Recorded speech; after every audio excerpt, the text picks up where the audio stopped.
Hello students, तो question में हमें दे रखा है कि एक कैपिटल क्यू चार्ज है जो कि एक जगह पर प्लेस्ड है, यानी कि उसको हम कुछ भी उसका मूवमेंट नहीं करा रहे हैं, ये चार्ज एकदम रेस्ट में रखा हुआ है। और एक स्मॉल क्यू चार्ज है जिसको हम लेकर आ रहे हैं इसके पास लेकर आया हम और उसको हमने लीव कर दिया। तो हमें बताना है कि जो इस चार्ज का एक्सीलरेशन होगा, एक्सीलरेशन वर्सेस डिस्टेंस।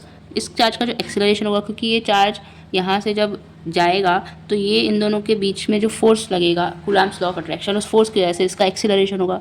तो उस एक्सीलरेशन का डिस्टेंस से, इन दोनों की डिस्टेंस से क्या वेरिएशन है, उस वेरिएशन को हमें प्लॉट करना है। तो इस चार्ज पर कितना फोर्स लगेगा, उसकी हेल्प से हम इसका एक्सीलरेशन फाइंड कर पाएंगे। तो चार्ज पर जो फोर्स लगता है दो चार्जेस के बीच में, कूलम्ब्स लॉ ऑफ अट्रैक्शन या फिर रिपल्शन, तो कितना फोर्स लगेगा। कूलम्ब्स लॉ का क्या फॉर्मूला होता है, Q1 Q2 divide by R²। R क्या है, इन दोनों चार्जेस के बीच का डिस्टेंस। तो डिस्टेंस जो है वो कंटिन्यूसली चेंज होगा, राइट। तो ये फोर्स इनके बीच में लग रहा होगा। अब हमें बताना है कि इस चार्ज का एक्सेलरेशन कितना होगा। तो एक्सेलरेशन के लिए हम क्या करेंगे, F = ma होता है, yes, Newton's first law, right. तो ये मास किसका है, मास होगा स्मॉल क्यू चार्ज का, क्योंकि हमें उसका एक्सेलरेशन फाइंड करना है। तो क्वेश्चन में जो मास दिया है स्मॉल क्यू चार्ज का, वो कितना दिया है, वो दिया है m।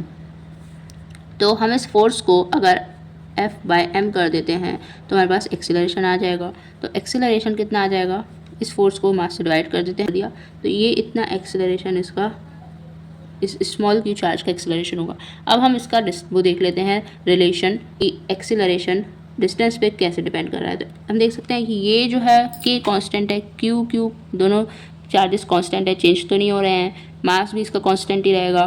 तो यानी कि जो एक्सेलरेशन है वो इन्वर्सली प्रोपोर्शनल है डिस्टेंस के स्क्वायर के। ये रिलेशन एक्सेलरेशन और डिस्टेंस में बन रहा है।